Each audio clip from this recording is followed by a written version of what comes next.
aussi qui m'a laissé la place. Et vous savez, à chaque fois qu'on m'invite à prêcher, j'ai toujours cette crainte-là en moi. Toujours cette crainte. Parce que vous savez, parler de Dieu, c'est facile. Mais parler de la part de Dieu, là, c'est plus compliqué. Et vous savez, c'est toujours compliqué de dire ce que le Seigneur peut changer ta vie ce soir. Le Seigneur peut changer ton cœur ce soir. Le Seigneur peut changer ton foyer ce soir. Il peut changer ton couple. Amen. Il peut te guérir ce soir. La Bible dit que Dieu veut que tous les hommes soient sauvés. 1 Timothée chapitre 2 verset 4. Dieu veut que tous les hommes soient sauvés et parviennent à la connaissance de la vérité. Parviennent à la connaissance de la vérité. Parce que ce soir, vous savez, je ne viens pas parler d'un homme, je ne viens pas parler de moi, mais je viens parler de celui qui peut te libérer ce soir. Celui qui peut te sauver. Celui qui peut te guérir. Il s'appelle Jésus-Christ. Il est le seul médiateur entre Dieu et l'homme. C'est le seul médiateur. Il a dit, Jésus a dit, Jean 14, 6, je suis le chemin, la vérité et la vie. Amen. Et nul ne vient au Père que par moi. Alors ce soir, qui vas-tu chercher? Est-ce que tu cherches une religion? Est-ce que tu cherches un autre Dieu? Non. Ce soir, il est là au milieu de nous. Il s'appelle Jésus. 2 ou 3 régnant son nom. Il est là au milieu de nous. Est-ce que tu le crois? Amen. Et Jésus dira même, on va aller lire ce verset. Amen. Jean chapitre 11, verset 25. Vous savez, lorsque Jésus dit quelque chose, ce n'est pas un homme, c'est Jésus. Celui qui a donné sa vie pour toi. Celui en qui il n'y a aucune ombre de variation. Mais il change les circonstances. Il change les moments. Il change la situation. Et tu sais, ce soir, tu es au bon endroit. Parce qu'il y a des gens, ils ne sont pas au bon endroit, eux. Mais toi, ce soir, tu es au bon endroit. Au bon moment et à la bonne heure. Parce qu'il y a des gens dans ce monde, ils ne sont pas au bon endroit. Ils ne sont pas au bon moment. Et ils ne sont pas à la bonne heure. Ils sont en train d'écouter des hommes. Ils sont en train de faire ce qu'ils veulent. Mais ce soir, toi, tu ne fais pas ce que tu veux. Alléluia. Parce que ce soir, si tu es venu là, parce qu'il y a un besoin dans ton cœur. Il y a un besoin dans ta vie. Et ce soir, ce besoin, le Seigneur peut le combler. Ce soir, le Seigneur peut combler ton besoin. Et si tu le crois, tu verras la gloire de Dieu. Amen. Amen. Jésus dira, Jean chapitre 11, verset 25. Je suis la résurrection et la vie. Amen. Celui qui croit en moi vivra. Amen. Même s'il meurt. Et quiconque vit et croit en moi ne mourra jamais. Et Jésus te pose cette question. Crois-tu en cela? Gloire à Dieu. Crois-tu en cela? Ce soir, ne mets pas ta foi. Ne mets pas ta foi vers une idole. Ne mets pas ta foi, je vais dire même, parce que Jésus il le dira lui-même. Celui qui va être mon disciple. Celui qui va être mon disciple, celui qui veut me suivre, alors qu'il renonce lui-même. Mais Jésus dira plus, qu'il renonce. Excusez-moi, c'est la parole de Dieu qui le dit comme ça, c'est pas moi, c'est la parole qui le dit. Qu'il renonce à son père, qu'il renonce à sa mère, qu'il renonce à ses enfants, qu'il renonce à tout, et même à lui-même. Alors ce soir, le seul qui peut te sauver, c'est Jésus. Gloire à Dieu. Le seul qui peut te ramener au ciel, c'est Jésus. Et Jésus dira, il est avantageux pour vous que je m'en aille, afin que là où je suis, tu seras aussi. Parce que je vais te préparer une place. Et ce soir, est-ce que tu veux cette place? Et ce soir, le Seigneur t'appelle. Il t'invite à cette place. Noé était un homme juste et intègre. La Bible dit, Genèse chapitre 6, Noé marchait avec Dieu. Et ce soir, avec qui tu marches? Gloire à Dieu. Avec qui tu marches ce soir? Avec qui tu as marché hier? Avec qui tu vas marcher demain? Aujourd'hui, si tu entends la voix de Dieu, n'endurcis pas ton cœur. Parce qu'aujourd'hui, le Seigneur t'invite à marcher avec lui. Gloire à Dieu. Noé, il était là. Et Dieu, l'éternel Dieu, l'appela. L'éternel Dieu l'appela. Il a lancé une invitation. Il dira, Noé, prends tes fils, prends ta compagne et tes belles-filles, et entre dans l'arche. Parce que je vais envoyer le déluge. Je vais détruire la terre. Les hommes, ils sont trop méchants. Les hommes ne sont trop méchants, ils n'écoutent pas. Je leur ai donné la vie. Je leur ai donné le souffle de vie. Et à cause de ça, ils corrompent la terre. Ils ne m'écoutent pas. Ils n'obéissent pas. Alors Noé, je vais envoyer le déluge. Vous savez, si moi j'étais Noé, j'aurais abandonné les choses de Dieu. Noé, pendant à peu près 78 à 80 ans, il a prêché la parole de Dieu. Et aucun est venu au Seigneur. Aucune âme est venue au Seigneur. Mais toi, ce soir, moi je ne suis pas Noé. C'est pas moi qui va te convertir ton cœur. C'est pas moi qui va te toucher. Parce que le profond qu'il y a dans ton cœur, je ne le connais pas. Mais Jésus voit à l'instant même. Jésus, là, il a les regards comme un scanner spirituel. Il voit les cœurs. Il connaît les pensées. Il connaît ce que tu es en train de penser. Il sait de la manière que tu es venu ce soir. Il sait ta position. Il connaît même, la Bible dit, il connaît même le nombre de cheveux qui est sur ta tête. Qui peut connaître cela, si ce n'est pas lui? Et à l'instant même, ce que tu es en train de penser, ce que tu es en train de dire, ce que tu vas faire demain, Jésus connaît. Dieu connaît. Alors, l'Éternel dit à Noé, Noé, fais-moi l'arche. Construis l'arche, Noé. Parce que je vais envoyer le déluge. Je vais détruire la terre. Je vais détruire tout ce qui vit.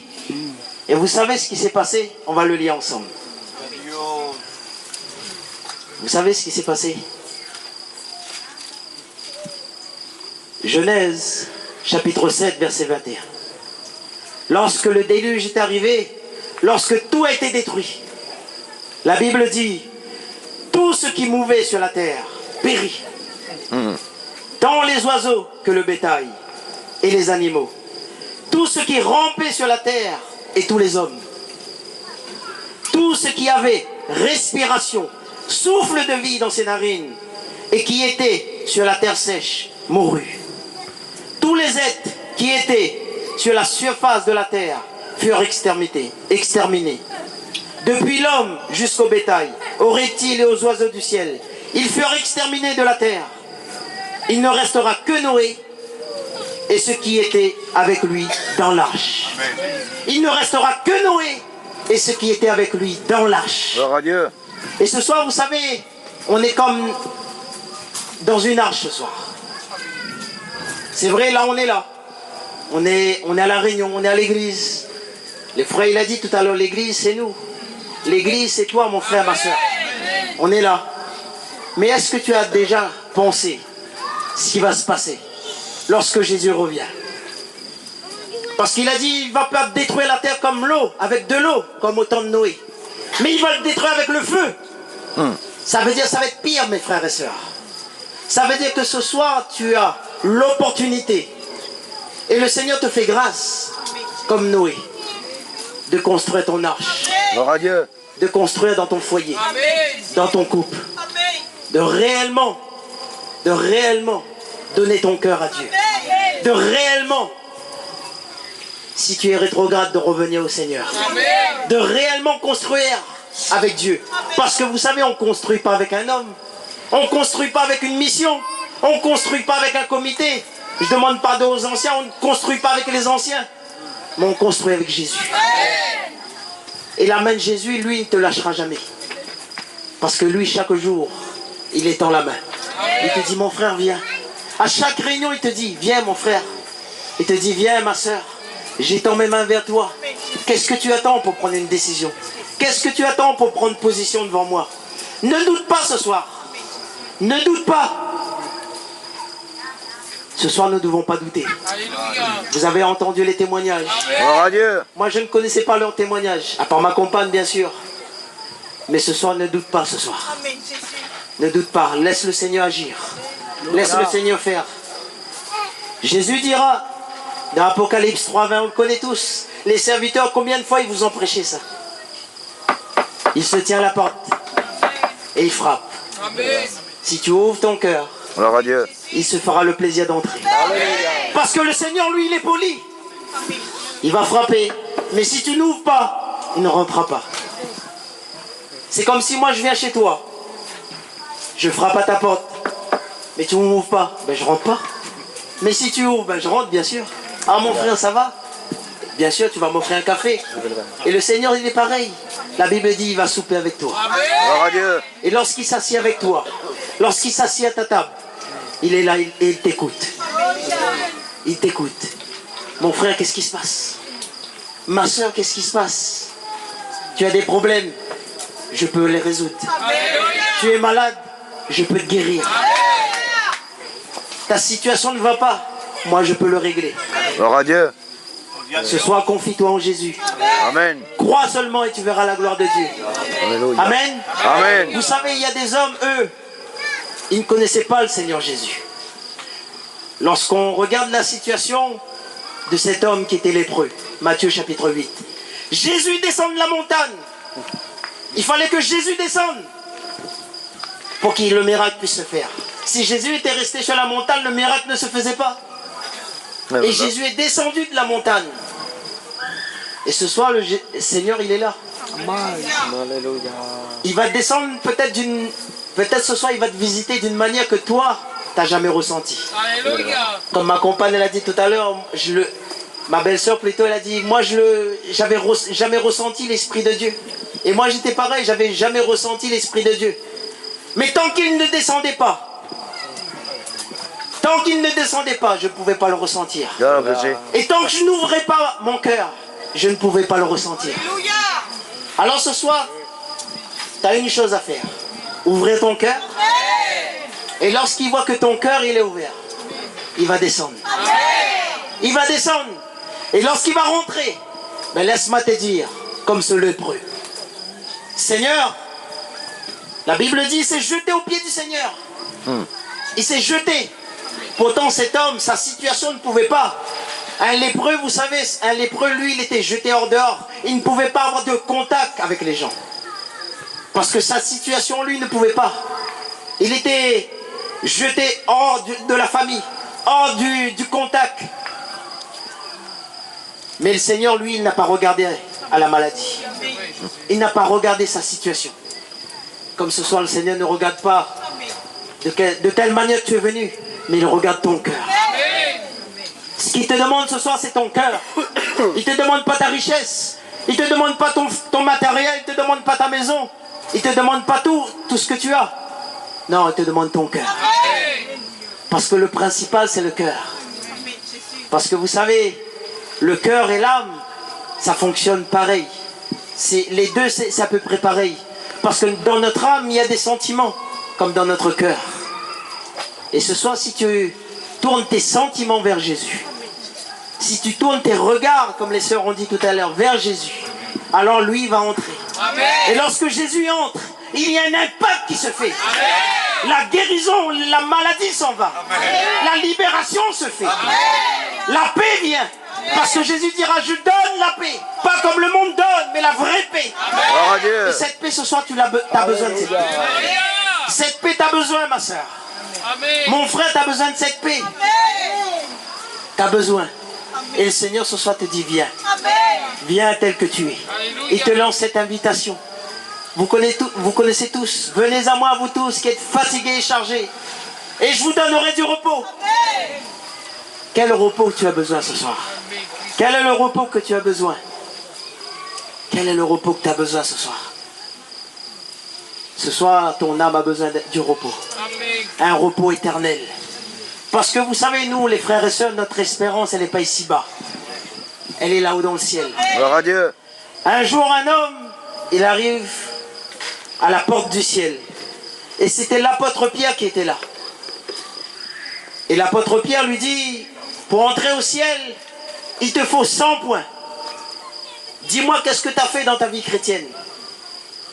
Et il dira, ben moi, j'étais un bon chrétien. J'étais fidèle dans mon foyer. J'étais fidèle avec mes enfants, ma compagne. Ah ben c'est bien, je te donne 3 points. Dis-moi, qu'est-ce que tu as fait d'autre? Ah ben j'ai allé aux réunions. J'ai participé à mes 3 réunions. Ah ben c'est bien, je te donne encore 2 points.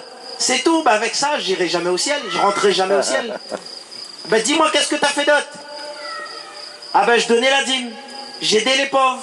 Je donnais à manger. Ah ben c'est bien, je te donne 3 points. c'est tout. Ben, jamais je rentrais au ciel. Avec 7 points, jamais je rentrais au ciel. Oui, mais les 93 points qui te manquent, c'est la grâce de Dieu. Alléluia. C'est Dieu qui te fait grâce. Amen. Et ce soir, ne compte pas sur tes propres forces. Gloire à Ne Dieu. compte pas sur tes propres moyens. Ne dis pas oui, moi je fais ça, je fais ci, je fais ça. Non. Laisse la grâce de Dieu agir. Laisse Dieu agir dans ton cœur. Laisse Dieu agir dans ta vie. Parce que ce soir, tu peux hériter de toute cette richesse. Vous savez, moi je ne suis pas long. Je vais terminer par cette petite anecdote. Gloire à Je Dieu. pense que vous avez compris la parole. Amen. Un jour, un homme, avec son fils, aimait collectionner des grands tableaux d'art. Ils aimaient collectionner. Tellement qu'ils aimaient collectionner les grands tableaux d'art, ils avaient les meilleurs chefs-d'œuvre du monde. Picasso, Rembrandt, ils avaient tous ces grands tableaux-là chez eux. Mais la guerre éclata au Vietnam. Alors son fils était obligé d'aller. Et lorsqu'il partit au Vietnam, pour sauver son meilleur ami, il prit une balle et il meurt. Et lorsqu'il mourut, son meilleur compagnon le prit et il dessina un portrait de son compagnon qui a mouru. Alors quelques années plus tard, il va voir cet homme, le père du fils qui a mouru. Il va voir cet homme et il frappe à la porte. Il dit: monsieur, vous ne me connaissez pas, mais moi j'ai connu votre fils. Et votre fils a donné sa vie pour moi. Alors tenez, en hommage à votre fils, j'ai dessiné le portrait de votre fils. Alors l'homme, ému de voir le portrait de son fils, il l'accrocha à la porte de la maison, du domaine. Parce que cet homme, il était riche, il avait un grand domaine, il avait des grands biens, des grands tableaux, un grand musée. Et l'histoire nous dit, plus tard, des années plus tard, l'homme mourut. Et lorsqu'il mourut, une vente aux enchères s'est faite. Une vente aux enchères s'est faite pour vendre tout le domaine, tous les grands tableaux. Ouais. Et là, il y avait des grands hommes, des grands collectionneurs, ils étaient là pour acheter tout. Alors le commissaire-priseur a pris son marteau et il commence à frapper. On va commencer la vente aux enchères pour le tableau du fils. Qui veut le tableau du fils? Et les hommes, ils étaient en colère. Nous, on ne veut pas le tableau du fils. On ne veut pas le fils. On veut les grands tableaux. On veut ceux qui ont de la valeur. Et le commissaire-priseur, non, je vais vendre le tableau du fils en premier. À 10 €. On commence à 10 €. Qui veut le tableau du fils? Qui veut le fils? Et les hommes disent: non, passez ça, on ne veut pas le fils. Et il y avait le jardinier qui était là. Il avait seulement 10 € dans sa poche. Il dit: ben moi j'ai 10 €, je donne 10 € pour le fils. Et les hommes disent: ben donnez-lui, on ne veut pas le fils. Alors le commissaire-priseur il frappe. 1, 2 fois. Adjugé vendu au jardinier. Alors l'histoire nous dit qu'il range son marteau, il range tout. Adieu. Et les hommes ils disent: mais et les autres tableaux alors? Et l'homme dira, le commissaire-priseur dira: lorsqu'on m'a dit de vendre ce domaine, tout cet héritage, on m'a donné un secret. Ils m'ont dit: celui qui prendra le fils héritera de tout le domaine. Gloire à Dieu. Amen. Alors ce soir, si tu acceptes le fils dans ta vie, Gloire à tu Dieu. hériteras de tout le domaine. Tu Amen. hériteras de toute la richesse. Tu hériteras de toute la plénitude de Dieu. Est-ce que tu veux la plénitude de Dieu? Est-ce que tu veux cette richesse ce soir? Alors accepte le fils dans ton cœur. Que Dieu vous bénisse. Amen. Gloire à Dieu. Amen.